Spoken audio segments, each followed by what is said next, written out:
First আমি আমার চ্যানেলে জানুয়ারির 1 তারিখে ভিডিও আপলোড করেছিলাম আর আজ ভিডিও আপলোড করব ইনশাল্লাহ। 2024 এই সালটা স্মরণীয় হয়ে থাকবে আজীবন। অনেক কিছু হারিয়েছি আর এমন মূল্যবান সম্পদ হারিয়েছি যেটা কখনোই আর ফিরে পাওয়া সম্ভব না। আসসালামু আলাইকুম সবাইকে, ওয়েলকাম করছি আমার ছোট্ট চ্যানেলে।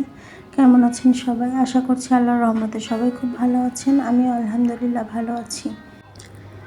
দীর্ঘ 9 মাস পরে ভিডিও আপলোড করব, তাই কোনো দুঃখের কথা বা গল্প আপনাদের সঙ্গে শেয়ার করব না।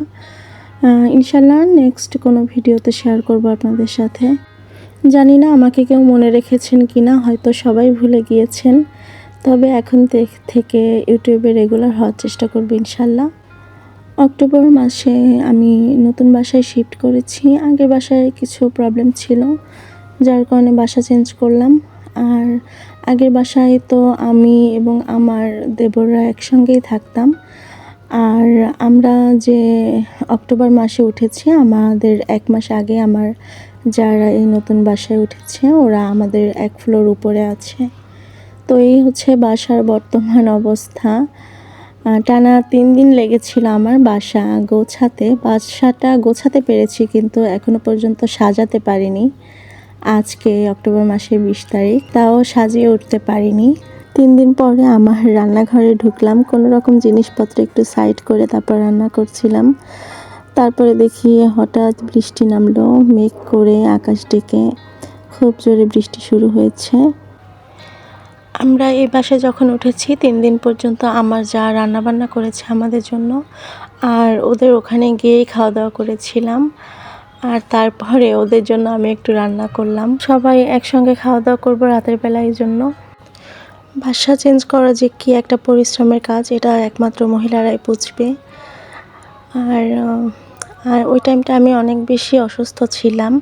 যেদিন এই বাসায় আমরা উঠি ওই দিন আগের বাসা থেকে গুছিয়ে আসতে আসতে প্রায় আসরের আজান দিয়েছিল। তো আসরের পরে আমরা দুপুরে খাওয়া দাওয়া করি। খাওয়া দাওয়া করে আমরা সবাই নিচে চলে আসি, মানে আমাদের বাসায়। আসার পরে ওখানে বসি, সব জিনিসপত্র উঠাচ্ছিলেন। দুপুরে খাওয়ার পরে ওদের বাবা আমার যার বাসায় ওখানেই ঘুমিয়ে যায়। তারপরে রাত 9টার দিকে ওকে আমি ডাকতে যাই উপরে। ওকে ডাকতে গিয়ে আমি নিজেই ঘুমিয়ে যাই। তো আমার আর সারা রাতে ঘুম ভাঙেনি, আমাকে অনেক ডাকাডাকি করেছে, আমি নাকি নাক ডেকে ঘুম দিচ্ছিলাম। আর আমার আর সারা রাতের ভিতরে ঘুম ভাঙেনি। সকাল 7টার দিকে আমার ঘুম ভাঙে। তারপরে আমি আমার যার বাসা থেকে নিচে এসে দেখি যে এক রুমে ওদের বাবা আর আমার ছোট ছেলে ঘুমাচ্ছে, অন্য রুমে আমার যার ছেলে আর আমার বড় ছেলে ঘুমাচ্ছে। তারপরে ওদের আর ডাকাডাকি করি না, আমি আমার মতো করে কাজ গুছাই আর কি। এই যে আমাদের ছোট্ট সোনা বসে বসে টেবিলে খাচ্ছে। ওদের বড় চাচা বলল যে ওকেও একটা প্লেট দাও, প্লেটটা সাজিয়ে দাও বলে সে নিজেই সাজিয়ে দিল আমাদের ছোট্ট মাহির সোনাকে। তারপরে সবাইকে একটু একটু খাইয়ে দিচ্ছিল। তারপরে ওর বড় চাচা বলল যে আমাকে একটু দাও।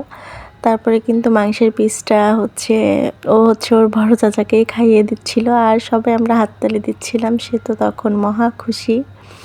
আর ও সবসময় যেটা অভ্যাস, ও নিচে কোনো কিছু পেলে বেডের উপরে বা অন্য কিছু, সেটা হাতে তুলে ওর আম্মুকে অথবা আমাকে দিবে, ও কখনো মুখে নেয় না।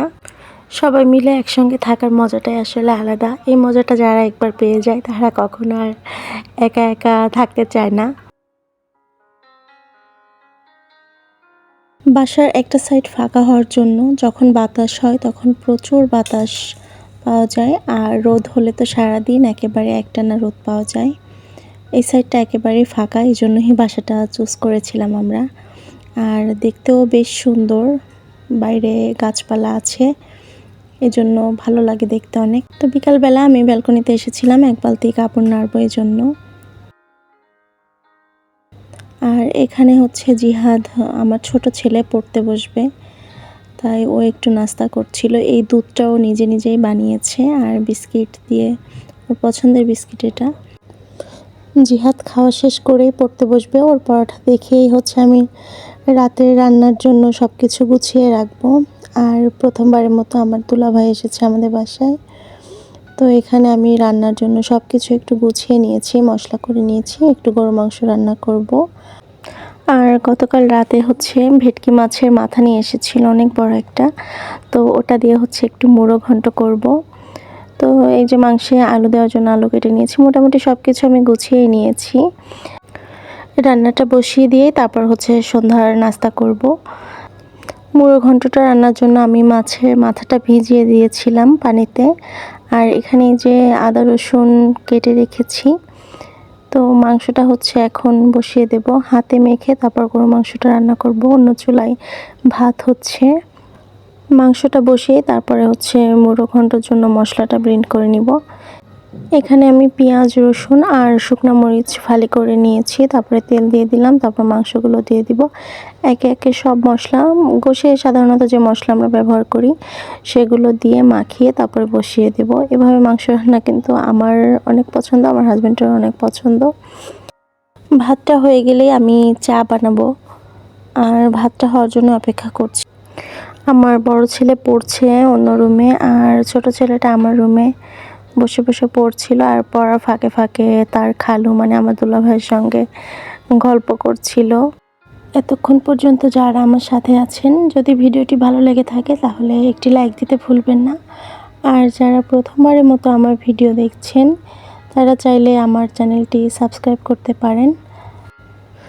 আমার রাইস কুকারটা নষ্ট হয়ে যাওয়ার জন্য ওটা আর ঠিক করা হয়নি, গ্যাসের চুলাতেই ভাত রান্না করছি। খুব শীঘ্রই একটা রাইস কুকার কিনবো ইনশাল্লাহ। ভাতটা হয়ে গিয়েছে, আর এদিকে মাংস থেকে কিন্তু অনেকটা পানি ছেড়েছে, আর এখন অল্প আছে, আমি ঢাকা দিয়ে এটা রান্না করে নেব। এত বছরেও কখনো আমার দুলাভাই আমার বাসায় আসেনি, সে আমার বাসা বলে না, সে আসলে তার বাড়ি ছেড়ে কোথাও যেতেই চায় না। তো দুলাভাইকে নাস্তা দিয়েছি। এখানে দুলাভাই তার হাই প্রেশার আছে, এই জন্য দুধ চা অ্যাভয়েড করে। তো দুলাভাইকে আমি লাল চা বানিয়ে দিয়েছি, আর একটু ফল দিয়েছিলাম, বিস্কিট, চানাচুর। লাল চা বানাতে তো কোনো ঝামেলাই নেই, এই জন্য লাল চা বানিয়ে আগে দুলাভাইকে নাস্তা দিলাম। আর এখানে আমি আমাদের জন্য চা বানিয়ে নিচ্ছি।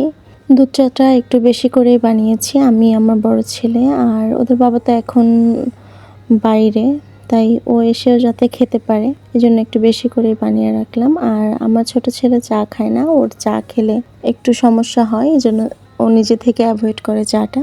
এই হচ্ছে আমাদের রাতের খাবার, গরুর মাংস আলু দিয়ে, আর হচ্ছে মুড়ো ঘন্ট। সবাই খেতে বসেছে, আর খেতে খেতেই আপনাদের কাছ থেকে বিদায় নিচ্ছি। খুব শীঘ্রই দেখা হবে নতুন অন্য আরেকটি ভিডিওতে। সে পর্যন্ত সবাই ভালো থাকুন, সুস্থ থাকুন। সবাইকে আল্লাহ হাফেজ, আসসালামু আলাইকুম।